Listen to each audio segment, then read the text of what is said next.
Yeah, let's do it. All right, what's up guys? Malchid here again. Welcome back to the channel and welcome to today's video where we're bringing back an old series of mine that I tried to start back in college with my friend Ryan Birchfield. And today we have Angelo Calfo, almost called you Andrew there. And the series is called Speaking With, right? So of course you guys are able to see my journey, you're able to see kind of where I'm coming from and my career path, right, as I try to navigate this professional world. But for something that to me that's really interesting is other guys coming from different areas. So something I want to do moving forward is highlighting my teammates in terms of their journeys and the different paths that we've all taken to kind of end up in the same place, still all chasing the same goals. So again, this is Angelo Calfo. If you want to introduce yourself, go on right ahead. Yeah. Should I talk to the camera or should I talk to you? Either way is fine. I'll probably just talk to you. Okay. I mean, for this for how you spend time and how hard you work. Hard work got first, yeah. Hard work got first, yeah. Hard work got first, yeah. To the day I'm in the dirt, yeah. Jesus Christ is Lord, yeah. I know who I serve, yeah. When my life was hard, yeah. All my prayers were heard. Yeah, my name is Angelo Calfo. Playing with Malik Shahid at Flower City Union. Played college soccer at Gonzaga University for 3 years. From Seattle, Washington originally. So, nice. Yeah. So what was it like growing up for you in Seattle, Washington and kind of the playing scene there? Yeah, I grew up, I played for a couple youth clubs there. I played for, I started off at Blue Arrows, which is now called Seattle Celtic. Okay. And then I transitioned to Seattle United for a year, which is now like one of the bigger clubs there. And then I went to Crossfire Premier, where I finished off my youth career there. So I was there for 8 years. And they've got like the whole DA system there as well. So it's a good club. And yeah, good coaches, good people there I'm still friends with today. So, yeah. Nice. So when you played there, you said you were there at Crossfire for 8 years? Yeah. And you played at the DA there as well? Yeah, I was in and out of the DA kind of. I was kind of always like a fringe DA player. I was a really late bloomer in high school, so I think going into my junior year, I was 5'4", 5'3" maybe, and I'm 6'2" now. So like I hadn't developed at all physically, so I always had a really tough time like adjusting to that and being up to the level. So it was definitely like it wasn't an easy time at all, I think, just being really behind in the growth stages compared to other people. So, but now I'm really happy I had that experience because I think it really helped me as a player and definitely instilled like a really strong work ethic in me as well. Just having to find other ways to adapt since I was like 10 times slower and smaller than everybody. Yeah. Well, that was my next question was how were you as a player then? Obviously you mentioned kind of like that physical jump that you had, but at that time were you struggling as a player as well, or were you successful in finding other ways to kind of navigate around those challenges? Yeah, I think I've had a pretty like interesting evolution as a player. I think back then I was really you could only put me as like an 8 or a 10 because I was pretty small, pretty crafty, very technical on the ball, but I just couldn't really run or do anything other than that, other than do some skills. But yeah, I think once I started growing and worked on my like the physical aspect of the game a bit more, I was able to kind of go more into like a defensive role because I figured out that like to make up for my size and athleticism deficiency at the time, it was to learn how to like get really stuck in, tackle hard, improve my IQ. So I kind of like started morphing slower, like more and more into the back line, spent some time at right back, then started playing 6, and then now I'm playing center back. So, yeah. Nice. And Angelo's also shared with me a lot about kind of his youth and the influence of futsal. So do you want to talk on that a little bit as well? Yeah, no, definitely. I think like the reason I kept playing was because of futsal probably, and like street football. I think when you're in clubs and there's all the club politics and whatever else, it can really like suck the life out of you sometimes for your passion of the game. Luckily, I had a mentor named Stuart Thornton who works in Seattle. He has a company called Dial Square Football, and he would just bring guys from all these different clubs, academy, DA, whatever, like didn't matter what level you're playing in, and he would have us there. We would just go straight into playing every day. And it was all about just enjoying the game, celebrating your goals, doing skills, and it was kind of like that would bring me back to the essence of the game, like why I wanted to play. It wasn't like being terrified of losing the ball every time I got the ball, but it was more like just go out and have fun, and you usually play your best when that's your mentality rather than just being afraid to piss the ball away. Yeah, for sure. Stu is like probably the biggest influence I've had in my soccer career and in my life. So yeah, he's a very important person to me. Yeah. Nice. And I imagine that also had kind of a big influence in the idea that it was almost like a South American style of growing up, or maybe a European style of growing up, where you had that availability to just go out and play. I know that's kind of a big issue, especially like where I grew up in Dallas. Like there wasn't a lot of places where you could just go and play pickup. Like there wasn't a whole lot of just like organized like places where you could go and play, but also that had that same freedom, where it wasn't like a coaching session or part of your club team. So would you say that, like you said, helped you to just love the game and enjoy it? Yeah, no, I mean, it still wasn't even really set up by players. Like it was artificial in the sense that Stu would set up the sessions, but then he would just kind of let it go. I mean, he would obviously come in with like a coaching point, or people like obviously needed some guidance on like one part of the game, he would give it to them. But no, I mean, I'm sure as you know, like trying to get people to go out and do extra work, people don't want to do that. Especially growing up, it's like trying to get a small-sided session game, like to get a 5v5, you have to hit up 50 people. Yeah, it's pulling teeth. Yeah, exactly. So, and you'd have to convince 3 of them with like food or something. So, like having Stu do that, and then everybody, going out and him creating an atmosphere where everybody like wanted to be there, wanted to just enjoy playing. Yeah, it was pretty special. So, but no, I think it was like, I wouldn't say it was like necessarily like South American or European. It was just kind of like whatever people brought to the table was what it was. I think, obviously futsal's played in, every country in the world probably. So, yeah, I mean, there was people, everybody had a different background there, and it wasn't necessarily like pay to play.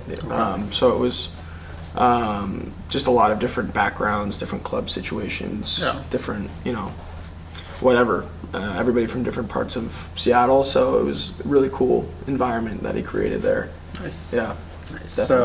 So you said going into your junior year, 5'4", how many pounds were we weighing around there? Yeah, not very many. Okay. Yeah, not very so many. when did you kind of have your big growth spurt? Was that like going into your senior year?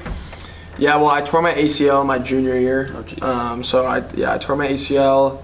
So that was kind of when I started having my growth spurt. But then I tore my ACL, was out for 8 months. Went straight back in with the DA or whatever, so I had my first training back with them. Then I tore my meniscus my first session back. Jeez. So then that was like another 3 months. Is that same knee? Same knee, yeah. They tried to, So that was like pretty tough going through that. Just trying to like keep belief and passion in the game can be tough. But then I came back senior year. And then I was too old to play with the DA because I was in 1998. Birth year was 99-2000. Okay. So I played all my matches with the reserves, and then I would train with the academy. Okay. But there was no coaches that would really see me play. So I had to either email coaches, have my coach email coaches. Mm-hmm. So it wasn't. I definitely wasn't like heavily recruited at all out of high school, just because of like how late I was and that was just the situation. Yeah. So, yeah. Yeah, dude, I imagine that's like a super tough mental battle to tear your ACL. But I mean, it's even added on, like you said, when you come back and it was your first session, right, where you tear your meniscus. Mm-hmm. I guess what mental fortitude do you think you gained from that? Or was that something that you kind of already had going into those injuries? No, I definitely didn't have it before. I mean, like it was like devastating, I think. Yeah. Just, you're young and you have these goals and dreams. Like I wanted to try to go play for the Sounders DA because I spent a year in Spain before that. Okay. I spent a year playing and studying in Spain through like an exchange program called EduKick. Okay. That's dope. So I was really excited to come back. I felt that I developed so much when I was there, and I was really looking forward to like, really breaking into that DA team. And then, I think it's. You build that mental resilience just through experience, and I think that was, what gave me the opportunity, like when I came back to soccer, to be really grateful for every opportunity to get on the field. Yeah. But obviously the first session back, hurting it again was just terrible. Yeah. But yeah, just another experience that I learned from. Yeah. And yeah. I'm glad you stuck with it, man. Yeah. So you mentioned kind of, I guess, with the age situation, coming back from that injury, not really able to have matches to get in front of college coaches. Mm-hmm. So what was the recruiting process like for you? Was it just reaching out through, your coach, or reaching out through email and then trying to go to camps, or were they coming to watch you train at all? How did that look? Yeah, no, it was very difficult. I was relying a lot on my coach Chris Gores, who was like the reserves coach, because he was also a coach at University of Washington. Okay. So he was super, super helpful to me. So he was contacting a lot of coaches that he knew, and then the academy coach as well, contacting schools on my behalf. So I was really, really grateful for both of them being willing to do that. Mm-hmm. But if a coach has never seen you play in person, they're not going to come to Seattle to watch me train. So I would go to camps. I'd figure out, if there's an interest, if there's a spot. I was really looking for any sort of roster spot, and then just was going to try to go from there. And then, luckily I went to, I had a friend at Ohio State, so I stayed with him, and I knew they told me they were looking for like a 6. Okay.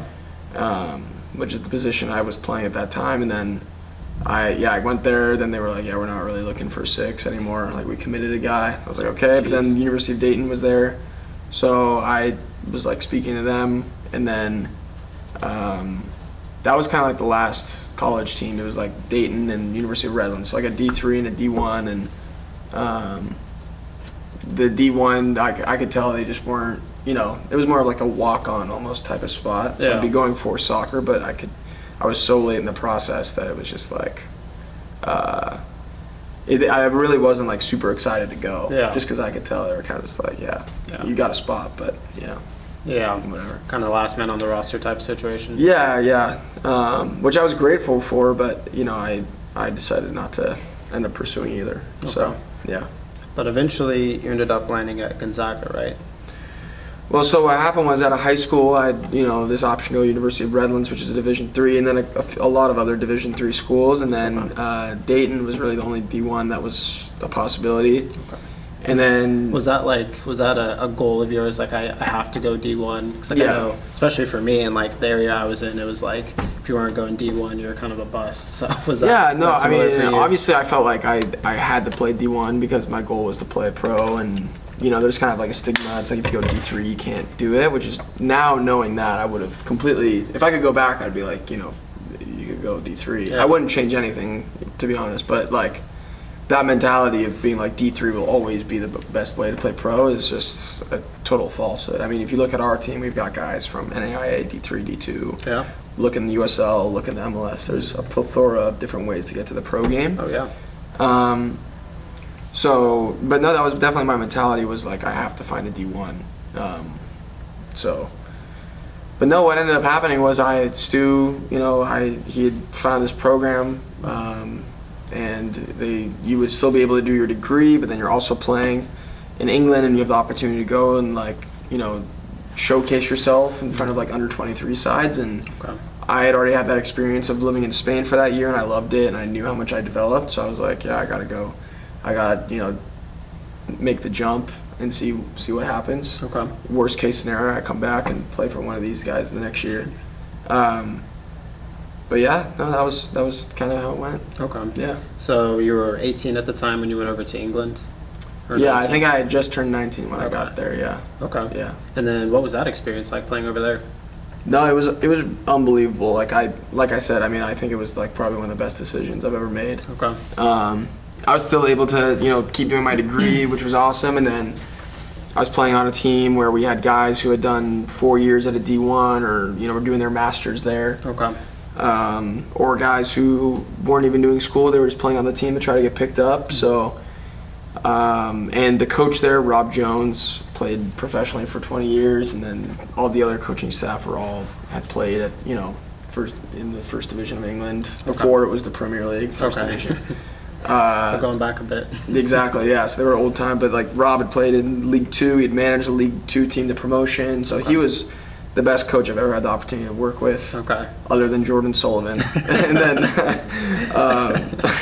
And then yeah, so I mean, he kind of, another person who like really helped me believe that I was good enough to play at a high level. So yeah, he put a lot of trust in me. And then from our 11 that we had that was like going and trialing with these teams, we had, I mean now it's probably 10 of our 11, or I think maybe everybody went on to play professionally. Oh, really? Or no, 10 of the 11. Okay. That's still. But like still from a group of 11 starters, my first Yeah. year there, yeah. I mean, like, yeah, Chase Boone was the striker. He's playing at Monterey now. Okay. A few boys playing in Finland, a guy playing in Spain, and like, so it was a really, really high level. I think it was probably a higher level than what I would have been playing in college. Okay. And yeah, it was definitely a step up, but I was like really, really determined to, try to make it over there in Europe. Yeah. Especially, I think I had a chip on my shoulder with like the recruiting process, thinking, So yeah. a little bit overlooked maybe here in the States. Yeah, no, I think definitely that's how I felt. But I don't blame them. I think if I saw myself running around at that time, I probably would be like, yeah, I don't need this guy on my team. Yeah. That's fair. That's fair, bro. So you mentioned you grew a lot in Spain, and that kind of encouraged you to take this opportunity in England, where obviously you grew a lot as a player also. You grew a lot in your belief. From the outside looking in, it seems like quite different cultures, quite different playing styles. So how would you compare those two experiences? Spain and England? Yeah, two polar opposites from my opinion. Like, Spain was like, if you had a long ball, it was like a sin. Okay. And the quality over there is so good. Like, even I was playing Autonomica, which was 3rd division, so we were playing like, it was all the under 19. So if you're under 16, under 17, under 18, under 19, everybody's just together. So there's guys that were just like, way better than me, and I was just learning so much from them. And then England is like American college soccer on steroids. Okay. So it's like unbelievably direct, unbelievably physical. Obviously, the higher levels you go, the game starts to evolve. But like League 2, League 1, I mean, there's still a lot of quality, but just a very direct style of play most of the time. So the two completely different experiences, but both very, very important for my development, I think. And I'm really grateful that I had the opportunity to like play in both those countries as well. But yeah, obviously, if you don't have a European passport, it makes it really difficult to stay. So is that the hurdle that you ran into? Because you were wanting to still stay there and play afterwards, right? But was it the passport issue for you? Yeah, I mean, I didn't have anything concrete. I mean, there was a couple like potential trials with like League 2 or National League teams that were just kind of like didn't end up happening just because of the passport or whatever. And I mean, it makes sense. Like, if you've got an English guy that could do exactly what an American guy would do, it's just a lot less of a hassle just to have the English guy do it. Yeah. So I mean, I don't have any like bad blood or any feelings about that. It's just the way it is. But yeah, I mean, the passport was definitely an issue. There was like potentially an opportunity to go play in Finland in like a lower division, but I felt like I wanted to come back and give American soccer a go, just because like the country that you grew up in, you have the passport, and that's always going to be the easiest logistics wise to get a pro contract. And that was still my goal at the time. So like my second year in England, I stopped playing on the like the under 23s team. I started playing in the Northern Premier League, which is like the 7th or 8th tier, which is still like a really, really good level over there. And you're playing with a lot of guys that were at Burnley or at Leeds, and then they dropped from the academy, and then they're done. And they just do that. And so I was doing that, and that was another really good experience, and very, very physical. Sorry. Yeah, very, very. Expect that. Should I keep going? Yeah, go for it. Yeah, very physical, very direct, and just another great experience. You're not playing with the academy boys anymore. Like, we're playing against them. You're playing against like grown men. Okay. And that was like, I mean, I was 20 at the time, turning 21. So yeah, it was good. Definitely was good for me. Challenge of that physicality, that newfound physicality of yours. Yeah, definitely. Fair enough. But let's jump straight back into your point in terms of it's easiest to play where you're born, right? It's just easier given your passport, given your citizenship where you're born, to play pro there. So coming from England, going back to the United States, what was that looking like for you? Yeah, no, it was definitely a weird time. I kind of made the decision probably around like December that I think I wanted to come back and play college soccer unless something had come up in England before then or in Europe. So in January I went to Tampa Bay Rowdies for like a closed combine, and it went really well. I thought like, yeah, I'm definitely gonna go to preseason or whatever, but it didn't work out. Okay. And then after that I was like, I definitely want to try to play over here, whether that be college or like, you know, USL at that time. And then yeah, I had a connection at Gonzaga University through one of my teammates I had in England actually. Okay. And yeah, I got connected with them, and then I went on the visit and I committed right away. Okay. It was the only school I went on a visit to, because I was from Seattle and, you know, I wanted to be closer to home at that time, so yeah, it was the perfect fit. Okay. Yeah. Nice. Mhm. And you were there for 3 years, right? Yeah, 3 seasons. 3 seasons? Yeah, Okay. 3 seasons. So the COVID year, 2021, and then 2022. Okay. And that was this past fall. Okay. Yeah. So how was that for you? No, it was an amazing experience. I mean, Gonzaga, I'll always love my time there. Yeah. I, you know, definitely grew a lot as a person and as a player too. Okay. And the coaching staff there was amazing. All my teammates I had there were incredible, and yeah, I have nothing but good things to say. So Nice. yeah. And what did you end up studying there? I did sports management, so I graduated. I did my undergrad in sports management, and then I'm doing my master's right now in philosophy. Okay. Yeah. And then, so you said you were also studying in England as well, right? Or no? Yeah, Okay. and I was doing the sports management degree in England, Okay, so so- it worked out perfectly that I could come and Okay. go to Gonzaga. That was another big part, is I wanted to figure out where I could keep doing that degree without Yeah. having to start over. Yeah, Yeah, that's huge. yeah. So you're able to get like, quite a few like transferable credits then, just They straight all into they all your- transferred. That's awesome. That's, Yeah, they all that's transferred, huge. which was a huge worry of mine. Yeah. I missed the AA by like 2 credits, and I was really worried it was going to be a huge deal like coming over. But Yeah. the Gonzaga student athlete academic advisors are Top class. They're big time. So Nice. yeah, they helped me out a lot. Yeah. Nice. So, and then at that point, were you still playing as a 6 at Gonzaga, or were you center back, or where were you at? Yeah, no, I think my last year in England, I was playing like 6 and center back. Okay. And then Gonzaga, the coach was asking me, after I'd already committed, he was like, have you played center back before? And then I was like, yeah, I could play center back. And then going into Gonzaga, I probably had been training more and more as a center back, just because that seed had been planted, and we had that huge time off with COVID. Yeah. So I was just training a lot in Seattle with a lot of my friends that play Okay. at different levels. So yeah, I came in kind of expecting to play 6, but kind of knew that they'd already talked to me a little bit about playing center back, so I was kind of ready for either. Okay. Yeah. And then I ended up playing center back all 3 years there. Yeah. Yeah. So I guess looking at that division you were playing in England, around that 7th, 8th tier, compared to Division 1 college soccer, how would you say the two compare? I'd probably go with England, to be honest. Yeah. I think there's definitely more quality in college soccer, probably. It's hard to say, honestly, but I think just the physicality of England was on another level. Okay. So I think it would be a really good game if you were to take like a team from England in that division versus a college soccer team. Okay. But yeah, it's hard to say. Obviously, you know, you're the upper echelon of college soccer. Your Marylands, your Wake Forests. Yeah. I think they would take care of them probably. Okay. But I think, you know, if you get them on a bad field, Yeah. they could definitely probably make it a tough game. So That's fair. yeah.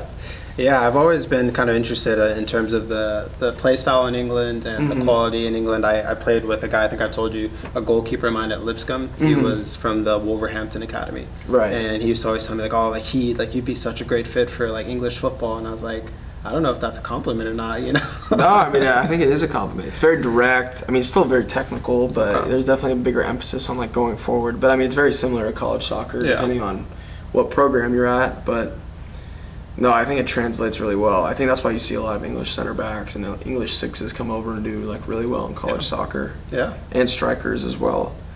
But no, I think it would be a good game. I'd say Gonzaga would win though. Okay. Just yeah. Goes Zags. Yeah, goes Zags. Yeah, that's funny you mentioned that too, because actually the last guy we had on this series, the Speaking With series, was an English midfielder from. Oh really? Yeah, from. Oh shoot, I'm gonna say Ipswich. I'm pretty sure Ipswich. Yeah.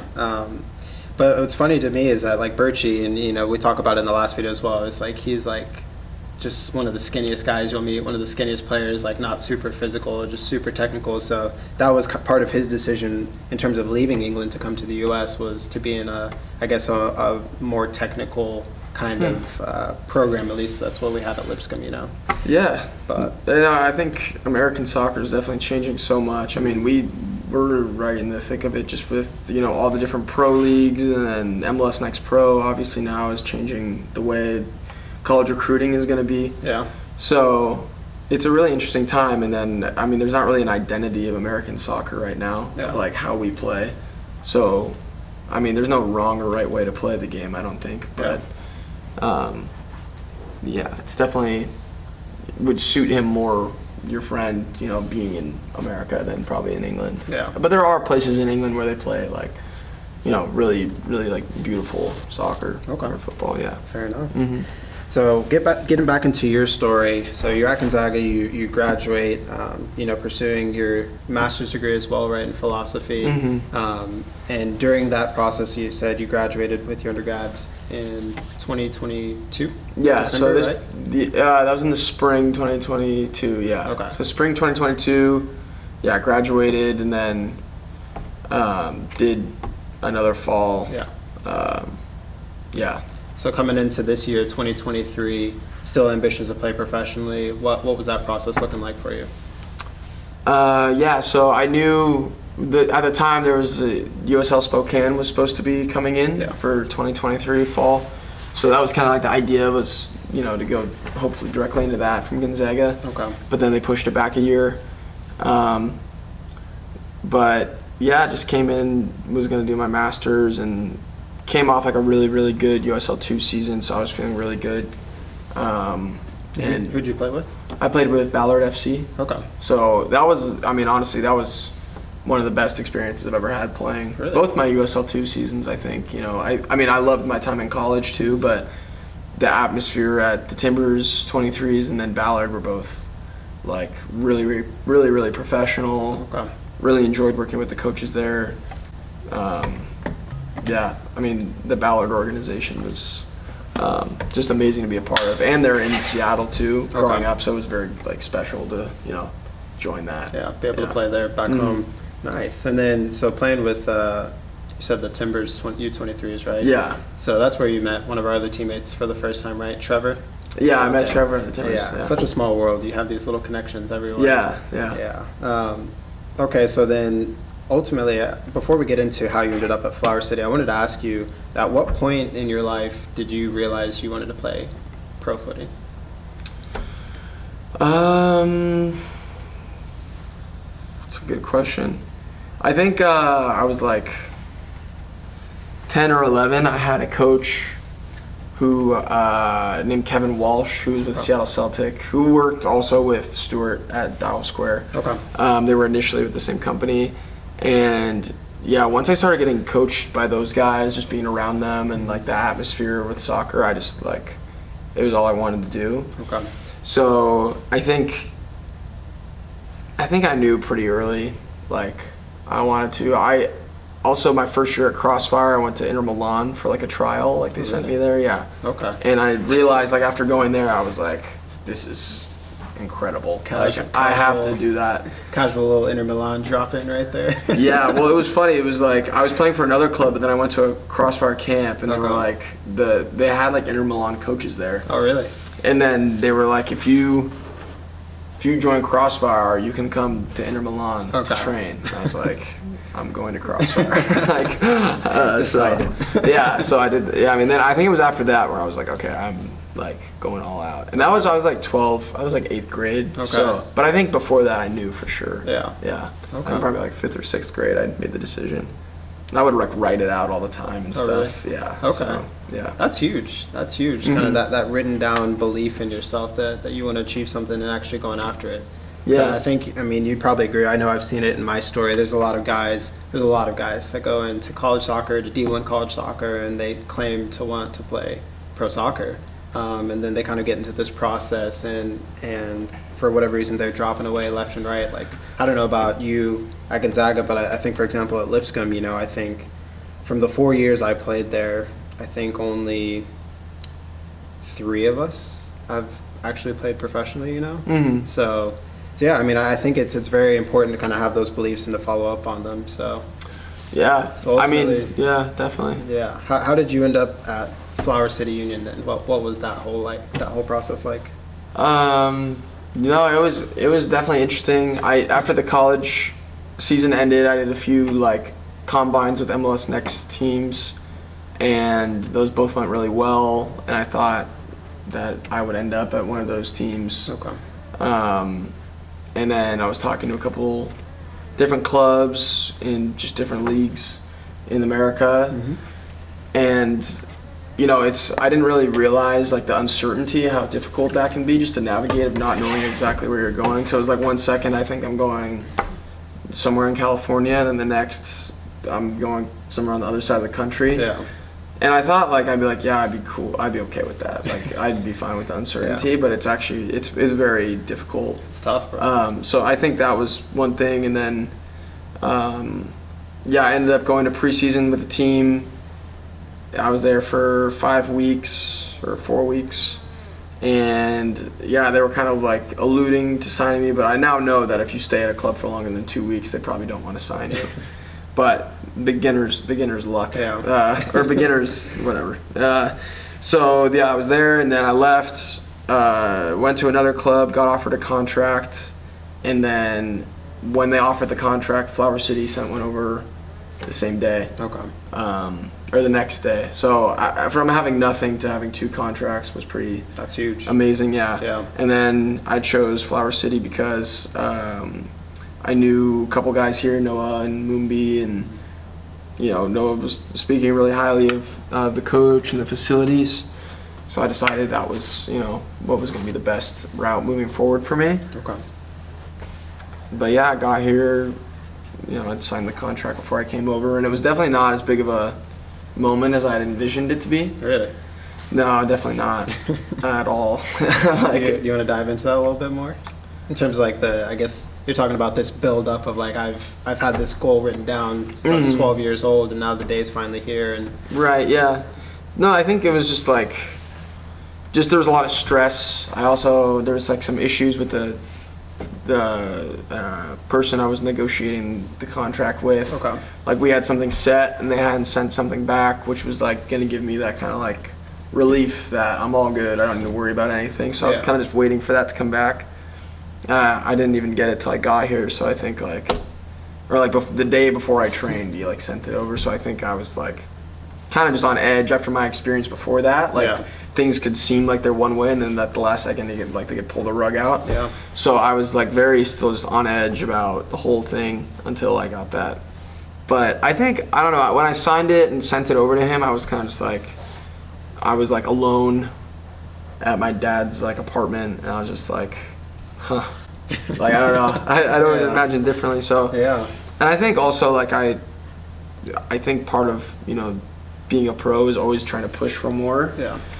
So I think immediately as soon as I got that contract, I was thinking, what's the next level I can get to after playing here? Or like, what's the next step? Which is, you know, you always want to enjoy what's going on now. But I think that's what helps people have like successful careers, is to, you know, always be pushing for more. Yeah. So that's why I feel like I'm still like very hungry for another contract. You know, keep pushing up through the levels. Yeah. Ideally. But no, it was, I mean, getting here, and then once I got that back, and you know, coming into training every morning, and you know, getting paid to play, obviously, like that's when it kind of like started to hit. I was like, okay, this is pretty cool. Yeah. That I'm able to do this. But yeah, that's So did you have an agent throughout that time, or not really? I had an agent like reach out after I played University of Washington. We were like #1 at the time. Okay. Who I had a friend who was connected with him, so he reached out. We had a couple conversations, and then I was really hesitant on signing with an agent, Okay. which in hindsight, there's a lot of different ways to look at it, but if you have an agent that you really like and they have a good track record, signing with an agent's a good thing. So maybe in hindsight I could have done that, but I never ended up signing with an agent. I was just talking to like 5 or 6, just saying like, if you get me somewhere, I will sign with you. Yeah. And then people aren't very motivated to work for you if you say that. So I actually got really lucky though, because one of my really good friends who plays at the River Hounds named Burke Failing, he referred me to his agent, Pro Connect Soccer, and they were amazing. Worked really fast, worked very honest with me up front just about the situation I was in, because I came in really late to preseason after I got let go. So it was like, it was amazing to like have those guys work with me. And I haven't signed with them, but I mean, they were fantastic. So there's a lot of different ways to do it, and I don't think there is a right way necessarily. I think every situation is different. But yeah, of course. Yeah, it's something hopefully we'll be shedding light to in this kind of little podcast video series. Like I said, there's no one right way to do it. There's this path. There's so many different paths that are going to interlock and interconnect, and you're going to have weird connections and get you here and get you there. Yeah. I appreciate you pointing that out for sure.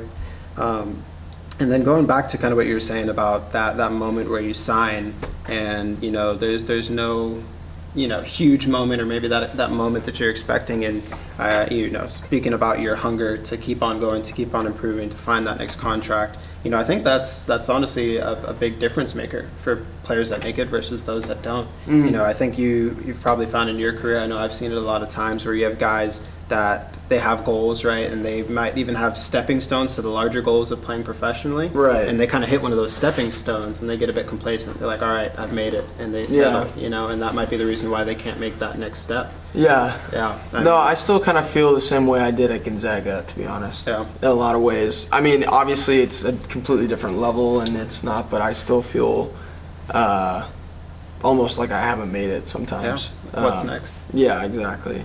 And I mean, I probably won't ever feel like that.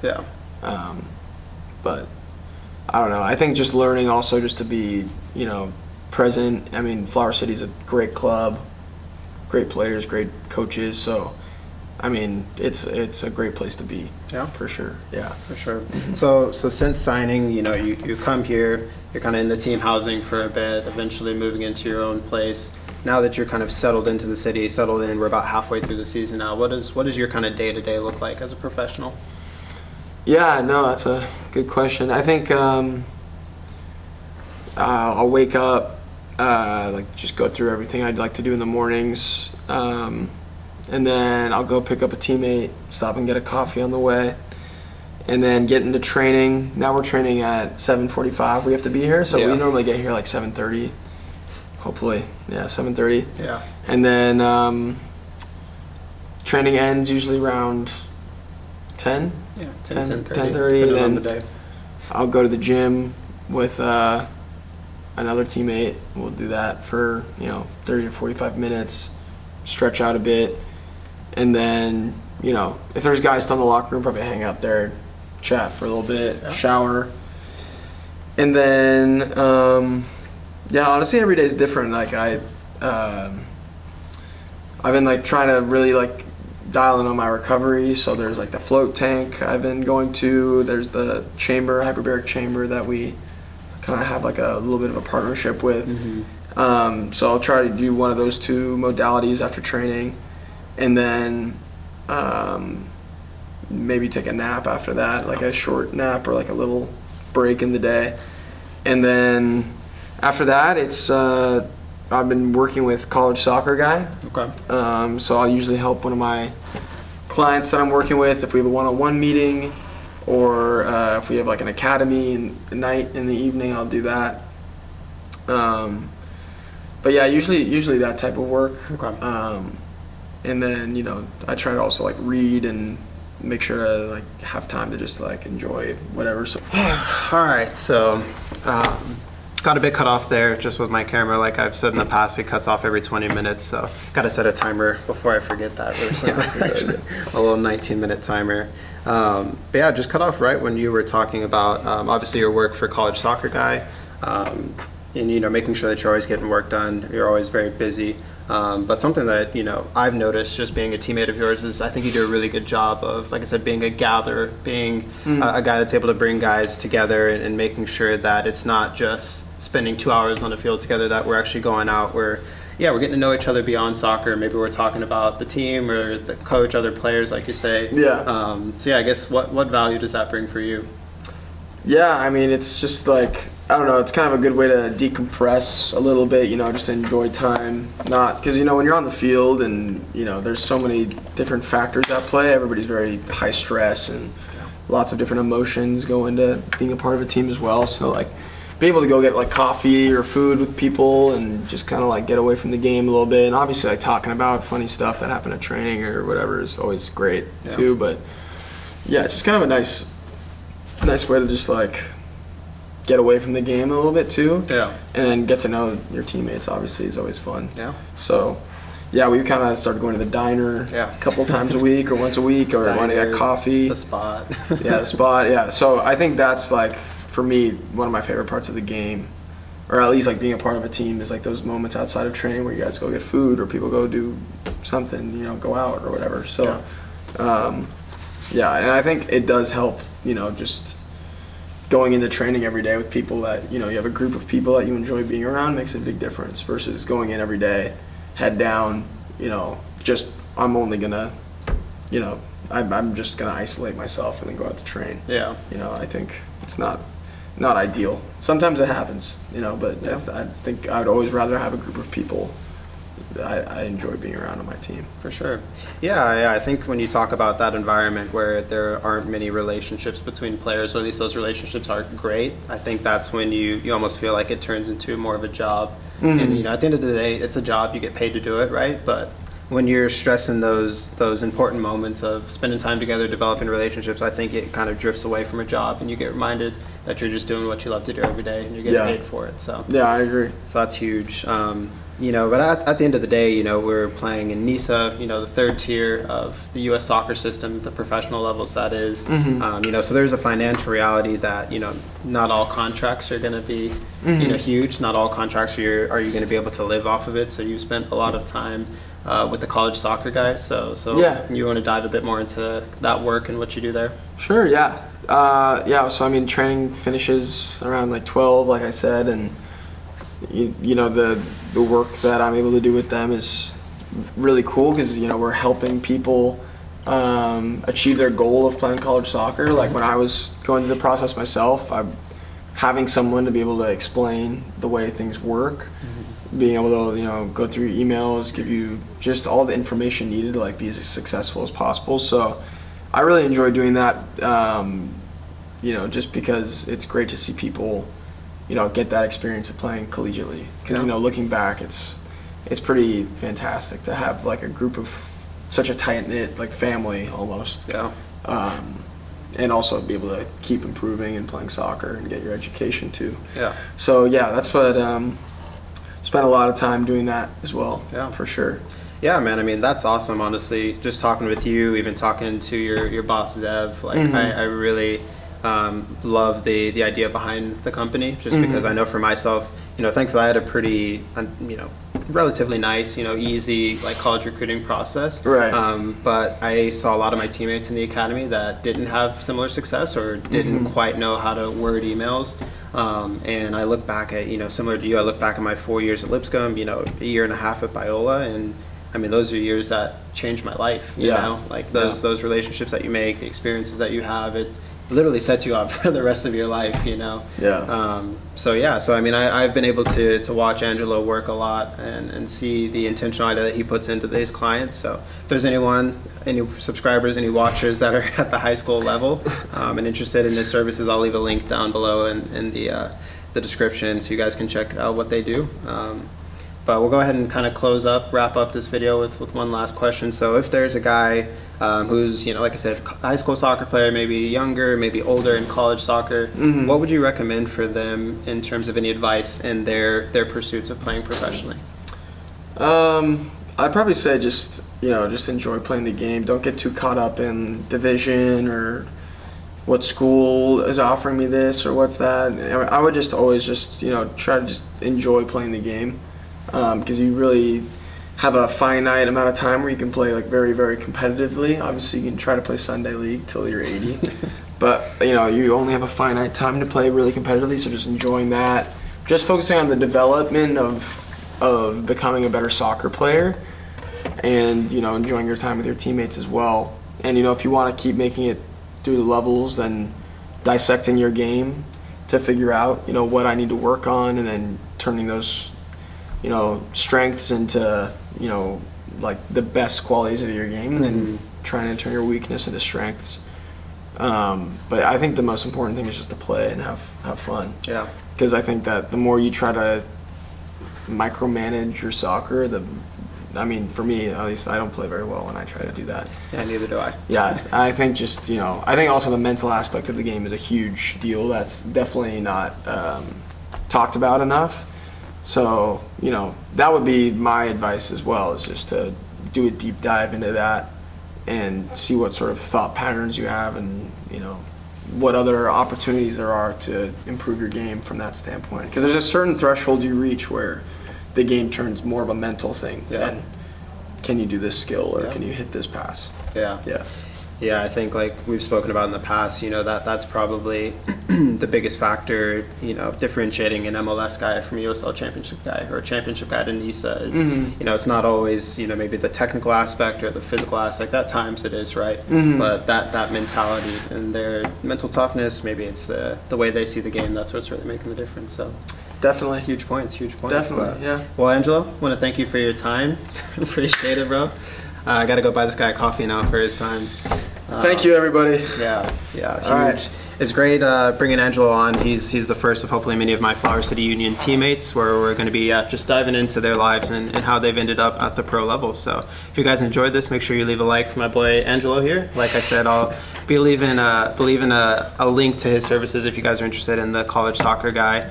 But until next time, it's been Malik and Angelo. See you guys.